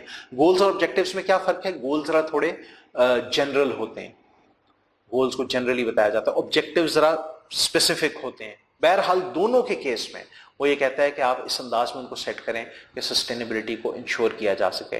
तो किस तरह से कर सकते हैं? अगेन उन्होंने की कंसिडरेशंस रखी हुई हैं कि एक तो अपने गोल्स और ऑब्जेक्टिव्स को रिवॉर्ड्स के साथ लिंक करो, और रिवॉर्ड्स जो है वो हमेशा सस्टेनेबिलिटी के साथ लिंक करो। ठीक, फिर वो कहते हैं identify outcomes where possible, establish goals, targets and performance measures, engage employees involved in executing strategy। हाँ, ये एक बड़े अच्छा इन्होंने पॉइंट लिखा है यहाँ पे। वो कहते हैं कि जब आप गोल्स और टारगेट सेटिंग करो, यानी कि जब आप गोल्स या टारगेट सेट करो, उस वक्त जिन एम्प्लॉयज ने असल में उन गोल्स को हासिल करने की कोशिश करनी है उनको जरूर इंक्लूड करो, उनके बगैर गोल्स और टारगेट्स ना सेट करो। मैं आपको इसकी एक एग्जांपल देता हूँ। इसकी एग्जांपल ये है कि आप एक गोल सेट करते हैं कि हम लोगों ने इस दफ़ा 500 यूनिट एक हफ्ते के अंदर प्रोड्यूस करने हैं। तो आपने तो वो बना दिया, लेकिन जिस वक्त आपने बाद में बात की अपना सुपरवाइजर से और नीचे मशीन वर्कर से, तो आपको ये पता चला कि हमारा तो एक वर्कर जो है वो एक हफ्ते के अंदर मुश्किल 10 यूनिट बना पाता है, और हमारे पास टोटल आप समझें कि 25 वर्कर्स हैं, तो ये तो मैक्सिमम एक हफ्ते के अंदर 250 यूनिट बना लेंगे। चलो हम दिन रात भी काम लगाना शुरू कर देते हैं तो 300-400 यूनिट बना लेंगे, 500 तो बहुत मुश्किल है। तो ये अगर आपने पहले उनको शामिल कर लिया होता गोल्स एंड टारगेट सेटिंग के अंदर तो सस्टेनेबिलिटी एश्योर हो जाती, सस्टेनेबिलिटी एश्योर हो जाती। आप सोशली भी और इकोनॉमिकली भी इस चीज के अंदर कंट्रीब्यूट कर सकते थे और अच्छे अंदाज में। तो इनको शामिल ना करने की वजह से सस्टेनेबिलिटी खतरे में पड़ जाती है। Okay, right. बहरहाल यहां तक तो हम लोगों ने भी बात की है अपने जो बिजनेस पर्सपेक्टिव की। इसके अंदर अपना एक दो और चीजें हैं जिसके अंदर इंटीग्रेशन विद रिस्क मैनेजमेंट है, यानी कि रिस्क भी जो है, रिस्क मैनेजमेंट जो है, इसमें भी आप बेसिकली सस्टेनेबिलिटी रिपोर्टिंग को लेके आए। आप याद रखें सस्टेनेबिलिटी के लिए भी आप रिस्क मैनेजमेंट करें, सिर्फ फाइनेंशियली ना देखें बल्कि बाकी के एस्पेक्ट्स के लिए भी आप रिस्क मैनेजमेंट करें कि हमारी एनवायरनमेंट ना रिस्क पे चली जाए, हमारे सोशल रिलेशंस ना रिस्क पे चले जाएं, गवर्नेंस प्रोसीजर्स ना रिस्क पे चले जाएं, हमारे जो इकोनॉमिक जो हालात हैं वो ना कहीं रिस्क पे चले जाएं, हमारी कंट्रीब्यूशन जो है टू द सोसाइटी वो कहीं खतरे में ना पड़ जाए। तो रिस्क मैनेजमेंट सिर्फ और सिर्फ इंटरनल कंट्रोल जो आपके फाइनेंशियल कंट्रोल्स हैं सिर्फ उस तक ना रखें बल्कि हर एस्पेक्ट के अंदर लेके आएँ। ये इसमें भी आप सस्टेनेबिलिटी जो है बेसिकली इंट्रोड्यूस कराएं, इंटीग्रेट करवाएं। फिर एंगेजमेंट विद सप्लायर्स हैं, it is kind of like the same thing जो मैंने आपको कहा था कि अपनी सप्लाई चेन के साथ जो है सारों के साथ ताल्लुकात अच्छे रखें। तो जो सप्लायर्स हैं इनके साथ और भी क्या ताल्लुकात हो सकते हैं, इसमें सस्टेनेबिलिटी क्या हो सकती है। मैं आपको इसकी एक बड़ी बेसिक सी एग्जांपल देता हूँ कि अगर आपका एक सप्लायर आपको आपका काम है पेपर प्रोडक्शन का, पेपर लकड़ी से बनता है, जो कागज हैं ये लकड़ी की पल्प से बनते हैं, और आपका जो सप्लायर है वो आपको एक ऐसी लकड़ी प्रोवाइड कर रहा है इस वक्त, ठीक है पेपर तो आपका बड़ा अच्छा बनता है और आपकी जो मार्केट है वो उसके ऊपर खुश चल रही है, लेकिन आपका सप्लायर आपको लकड़ी इस तरह के एक दरख्त की प्रोवाइड करता है जो दरख्त अब अनकरीब खत्म होने वाले हैं और उनको दोबारा से उगने में हो सकता है 100, 150, 200 साल लग जाए। तो ये इस तरह के दरख्त हैं जो बड़ी देर से उगते हैं। आप अपने सप्लायर्स के साथ इस चीज को साथ पहले से तय करें कि भाई हमें इस तरह के रिसोर्सेज से जाके लकड़ी चाहिए जो कि जल्द से जल्द उग जाए, इस तरह के दरख्तों से हमें लकड़ी चाहिए, ठीक है, ना कि एनवायरमेंटल जिससे डिस्ट्रक्शन हो या एनवायरमेंट को नुकसान पहुंचे, हमें इस तरह के दरख्तों से नहीं चाहिए, उन दरख्तों को सेव करो। और फिर इसको आप रिपोर्ट भी करेंगे तो आपकी एक रिप्यूट भी बढ़ेगी, बेनिफिट होगा आपको, ठीक है। देखिए हम लोग अपनी जो चीजें हैं वो एनवायरमेंटल फ्रेंडली सोर्सेज से बनाते हैं, तो this will be a very good thing, ठीक है जी, राइट। फिर इसको हम कहते हैं सस्टेनेबल प्रोक्योरमेंट। सस्टेनेबल प्रोक्योरमेंट का ये बेसिकली हिस्सा है। तो जब आपकी एंटायर सप्लाई चेन सस्टेनेबिलिटी की तरफ फोकस कर रही होगी ना, जब एंटायर सप्लाई चेन सप्लायर्स हैं और आगे आपके रिटेलर्स होलसेलर सारे सारे जब सस्टेनेबिलिटी की तरफ फोकस कर रहे होंगे तो सस्टेनेबिलिटी बहुत स्ट्रांगली सामने आएगी और आईफैक का ये मिशन पूरा होता चला जाएगा कि आपने उन 6 एस्पेक्ट्स के अंदर जो है अपना इंटीग्रेट करना है सस्टेनेबिलिटी को, राइट। अब दूसरा पर्सपेक्टिव ये तो था बिजनेस पर्सपेक्टिव, यानी कि ओवरऑल बिजनेस पर्सपेक्टिव। अब ऑपरेटिंग पर्सपेक्टिव की तरफ आए। बिजनेस किस तरह होता है जब आप ऑपरेशंस करते हैं, यानी कि असल जो एक्टिविटीज हैं, बिजनेस हासिल करने के लिए आपको एक्टिविटीज करने की जरूरत है, ऑपरेशंस करने की जरूरत है। तो उन ऑपरेशनल लेवल के ऊपर भी आप सस्टेनेबिलिटी को बेसिकली इंटीग्रेट करेंगे। तो ऑपरेशनल लेवल के ऊपर जो सबसे पहली चीज हमें ज़हन में आती है वो एफिशिएंसी, इफेक्टिवनेस है। एफिशिएंसी के अंदर यानी कि आप वेस्टेज कम से कम हो, आप इसकी जो वेस्टेज किस चीज की हो सकती है, नेचुरल रिसोर्सेज की हो सकती है, एनर्जी की हो सकती है, पैसे की हो सकती है, टाइम की हो सकती है, इन सारी चीजों की वेस्टेज आपने ज़हन में रखना है कि कम से कम हो। इसमें इन्होंने पानी का भी दिया है, एनर्जी का भी दिया है, एनीवे। फिर कार्बन फुटप्रिंटिंग, इसको हम कहते थे कार्बन फुटप्रिंट। कार्बन फुटप्रिंट क्या होता है? कार्बन फुटप्रिंट बेसिकली आप देखेंगे कि खास तौर पे जब आप मैन्युफैक्चरिंग ऑर्गेनाइजेशंस की बात करें तो जब भी आप कंबस्शन और इस तरह की सारी, तो इससे कार्बन डाइऑक्साइड प्रोड्यूस होती है। Carbon dioxide if it actually exceeds the level in the atmosphere which is not healthy for you is going to cause a lot of pollution, especially if there aren't trees around. तो carbon footprint जो है वो आपने अपना नापना भी है, बताना भी है, देखें कि भाई हम लोग क्या कर रहे हैं, हमारी वजह से कितना कार्बन डाइऑक्साइड रिलीज होता है और उस कार्बन डाइऑक्साइड को हम मिनिमाइज करने के लिए क्या कर रहे हैं, और जो रिलीज हो चुका है उसका अजाला करने के लिए हम क्या कर रहे हैं। तो ये सारा कुछ जिस वक्त आप इंटीग्रेट करेंगे अपने ऑपरेशंस के अंदर तो इससे बड़ा फायदा होगा। कार्बन फुटप्रिंटिंग से आप ऑपरेशंस के अंदर क्या क्या कुछ कर सकते हैं ये इन्होंने नीचे लिखा है। GHG कहते हैं हम अपने ग्रीन हाउस गैस को। GHG है green house gas, basically carbon dioxide है, आपके CO2 लेवल्स जो हैं वो दुनिया के अंदर इंक्रीज हो रहे हैं, मीथेन, ये सारी चीजें बेसिकली आपके GHG लेवल्स हैं। तो वो आप देखेंगे भाई आपकी ग्रीन हाउस गैस जो है इन्वेंट्री कितनी है कि जिससे ग्रीन हाउस गैसेस जो है रिलीज होती हैं, दुनिया के अंदर जो है हीट लेवल जो है वो इंक्रीज हो रहा है। तो उस तरह की आप अपनी इन्वेंट्री को कम से कम करें, आप कोशिश करें कि आप इन्वायरमेंटल फ्रेंडली चीज़ें बनाएं भी, ख़रीदें भी और बेचें भी। और उसके अलावा आप जो आपके कार्बन एमिशंस हो रही हैं उसको रिड्यूस करने की कोशिश करें। कार्बन एमिशंस को रिड्यूस करने के अंदर आप चिमनीज अच्छी वाली लगाएं, फ्यूल अच्छे तरीके से बर्न करें, अपनी बर्निंग टेक्नोलॉजी बेहतर करें। ये सारी चीज़ें जो ऑपरेशंस के अंदर आती हैं तो ये चीज़ें बताई जाएं। और इसके अलावा जो है आपकी कार्बन ऑडिट रिपोर्ट भी जो है वो भी शाया की जा सकती है। ठीक है जी। अच्छा, याद रखिएगा अपने ऑपरेशंस को बेहतर बनाने के लिए ऑब्वियसली आपको इन्फॉर्मेशन की जरूरत है। अगर आप इन्फॉर्मेशन नहीं प्रोवाइड करेंगे अपने सीनियर्स को, और सीनियर्स जो हैं जूनियर्स को इंस्ट्रक्शंस नहीं प्रोवाइड करेंगे, अगेन विच इज इन्फॉर्मेशन, तो ऑपरेशंस इफेक्टिवली नहीं चल सकते। लिहाजा अपनी जो इन्फॉर्मेशन का जो सिस्टम है टू एंड फ्रो रिपोर्टिंग का, इंटरनल रिपोर्टिंग की बात हो रही है यहाँ पे, एक्सटर्नल रिपोर्टिंग की बात नहीं हो रही। इंटरनली इंफॉर्मेशन का जो फ्लो है इसको भी बेहतर बनाने की कोशिश करें ताकि आप सस्टेनेबिलिटी को ज्यादा अच्छे तरीके से इंश्योर कर सकें। और फिर वो कहते हैं कि अपने मैनेजमेंट कंट्रोल सिस्टम्स जो आप बनाते हैं, जो आपका इंटरनल कंट्रोल सिस्टम होता है, इसके अंदर भी आप सस्टेनेबिलिटी से रिलेटेड कंट्रोल्स जरूर लगाएं, जो इसने यहाँ पे कुछ हद तक डिस्कस किए हुए हैं। आप इसको अगेन पढ़ के समझें और मेरे से पूछ भी लें। और फिर ऑब्वियसली जो आपके KPIs, जो मैंने आपको पहले भी कहा था कि की परफॉर्मेंस इंडिकेटर्स, सिर्फ और सिर्फ पैसे तक ना ताल्लुक रखें, बाकी की चीज़ों को भी अपने की परफॉर्मेंस इंडिकेटर्स में शामिल करें। आपका जो KPI डैशबोर्ड होता है आपके ERP सिस्टम्स के अंदर, उन सारी चीज़ों में, उसमें आप सस्टेनेबिलिटी के इश्यूज को भी इंटीग्रेट करवाएं ताकि आप मुसलसल देख रहे हो कि हमारे KPIs जो सस्टेनेबिलिटी के हैं वो अचीव हो पा रहे हैं कि नहीं। ठीक है, सोशियो एफिशिएंसी इंडिकेटर्स जरूर इसके अंदर शामिल करें, इको एफिशिएंसी इंडिकेटर्स भी जरूर शामिल करें। ठीक, ये सारी चीजें जो है बहुत जरूरी हैं। फिर जो आपके कॉस्ट और इफेक्टिवनेस वगैरह के प्रोसीजर्स होते हैं जिससे आपको इस चीज़ का अंदाजा होता है कि हम लोगों ने जितनी कॉस्ट बियर की किसी चीज़ की और उसका हमें कितना फायदा हुआ, ये भी चीज़ें जो है बेसिकली आपके KPIs के अंदर आनी चाहिए ताकि आपको पता चले कि वेस्टेज वगैरह कितनी हुई। ओके, नाउ आखिरी पर्सपेक्टिव की तरफ आते हैं, वो है आपका रिपोर्टिंग पर्सपेक्टिव।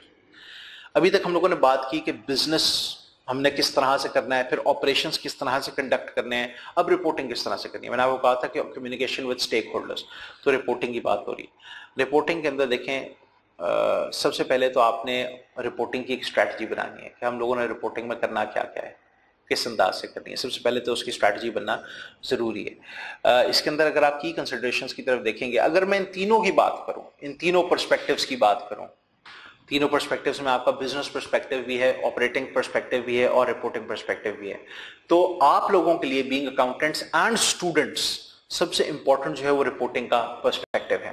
क्योंकि रिपोर्टिंग का पर्सपेक्टिव वो है जिसमें अकाउंटेंट्स एक्टिवली काम करते हैं, एक्टिवली काम करते हैं। हाँ, ऑपरेटिंग का भी जो है उसमें भी करते हैं, बिजनेस वाले में भी करते हैं, लेकिन ये वो चीज है जो आपकी डे टू डे चीज है और इसके अंदर आपकी हैंड्स ऑन अप्रोच आनी है। हैंड्स ऑन अप्रोच आनी है, सिर्फ मशवरे नहीं आने बल्कि हैंड्स ऑन अप्रोच आनी है। This is something you will do yourself. तो इसकी जो की कंसिडरेशंस हैं इसको बहुत गौर से पढ़िएगा, because there is a chance that these might be tested.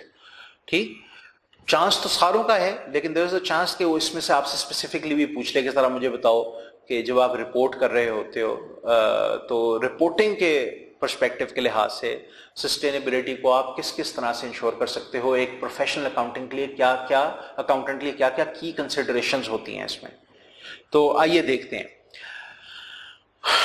सबसे पहले तो आप देखें कि रिपोर्टिंग के लिए, रिपोर्टिंग पर्सपेक्टिव से आपने किन किन चीजों को ध्यान में रखना। सबसे पहले तो आपने एक रिपोर्टिंग स्ट्रैटेजी बनानी है। दूसरे नंबर पे आपने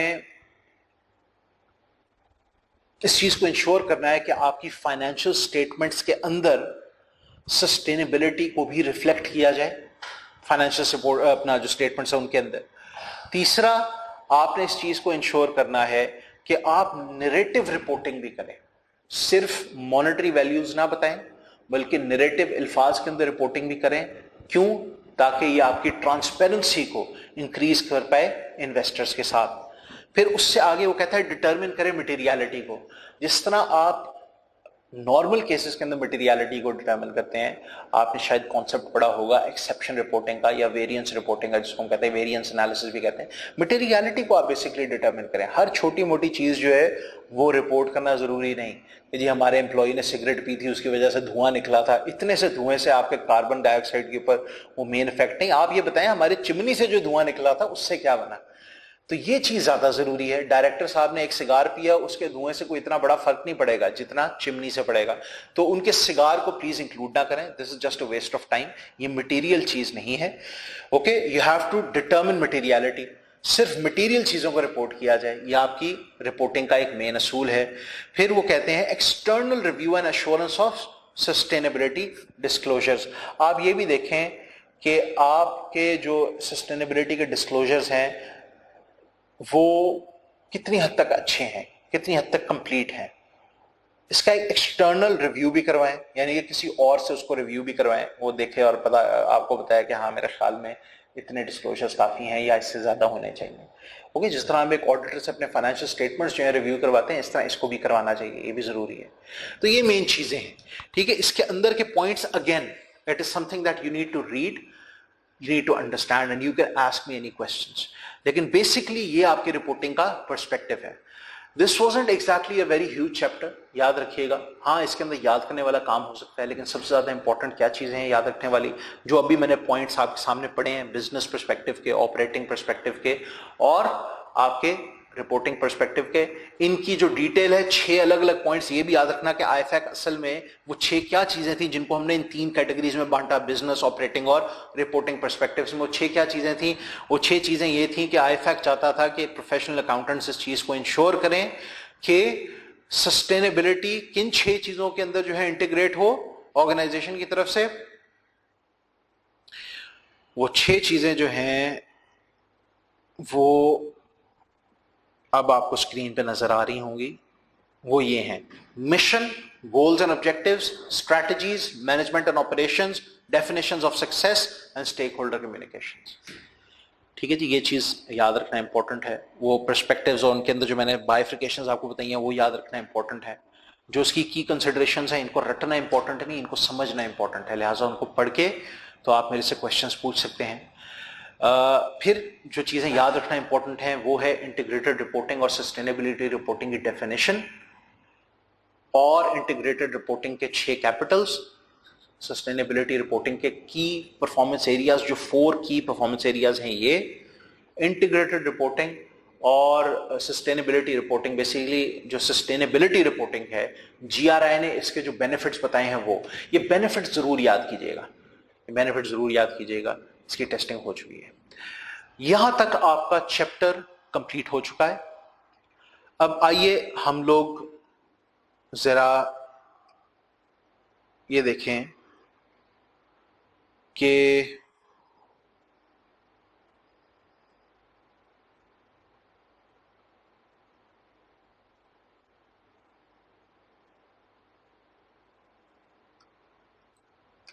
एग्जाम में क्या हो रहा है।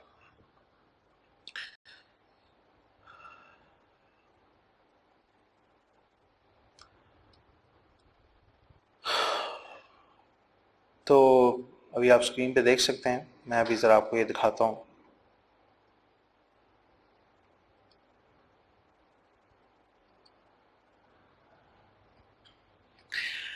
अब ये हमारा एक एग्जाम एनालिसिस है थोड़ा सा। तो अब देखना है जरा ऑटम 2019 के अंदर क्या हुआ।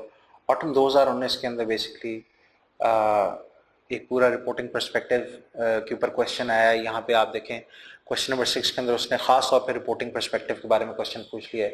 Reporting perspective is an integral part of IFAC sustainability framework, जिसके बारे में भी हमने पढ़ा। इट इंक्लूड्स की considerations on how professional accountants can help improving the usefulness and relevance of their organisations external communications. क्या रिक्वायर किया है इसने रिक्वायर किया है स्टेट एनी 2 की considerations for professional accountants as mentioned in each of the following sections of the reporting perspective. अब इसके अंदर इसने आपको तीन मेन जो उसने एरियाज थे, एक development of organisational reporting strategy, determining materiality, external review and assurance of sustainability disclosures, इन सब के ऊपर उसने 2-2 मार्क्स दिए हुए हैं। अगर आप कोई भी 2-2 कंसिडरेशंस बता पाएं, अब इनको याद करना जरूरी नहीं है, मैंने आपको पहले कहा था इनको सिर्फ समझना जरूरी है, आपको 1-1, 2-2 याद रह जाएंगी, क्योंकि 6-6, 7-7 उसने कंसिडरेशंस बताएंगे, लेकिन वो आपसे 6-6, 7-7 कंसिडरेशंस नहीं पूछेगा। उसको भी पता है कि वो आपको शायद याद ना रह पाए, आपने उनको समझना है ताकि आपको उनमें से 1-1, 2-2 जो हैं वो आसानी से याद हो जाए और आप उसको कुछ हद तक रिप्रोड्यूस कर सकें।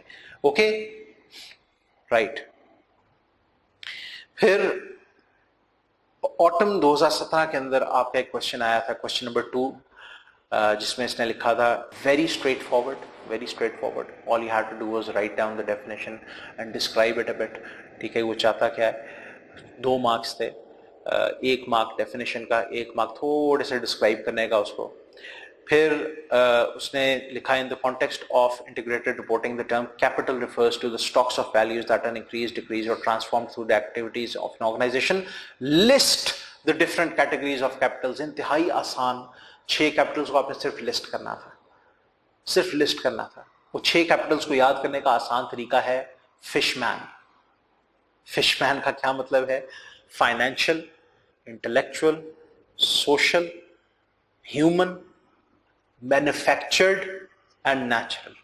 ठीक है, ये 6 आपके कैपिटल्स हैं, इसको आप फिशमैन के तौर पे याद कर लें तो वो याद रहेगा। तो ये सिंपली लिस्ट करने में, जिसमें बेयरली आपको चंद सेकंड लगने थे, आपको 3 मार्क्स मिल जाने थे। अच्छा, तो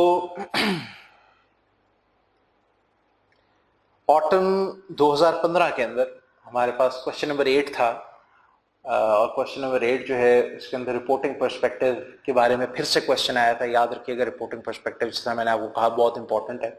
इसके अंदर इसने फिर से पूछा था स्टेट एनी 3 की considerations for professional accountants as mentioned in each of the following sections of reporting perspective. फिर से उसने डिटर्मिन मटेरियलिटी और सस्टेनेबिलिटी डिस्क्लोजर्स के अंदर से उसने पूछे थे। तो ये रिपोर्टिंग पर्सपेक्टिव बहुत इंपॉर्टेंट है और इसको इसने 2 दफा टेस्ट कर लिया है।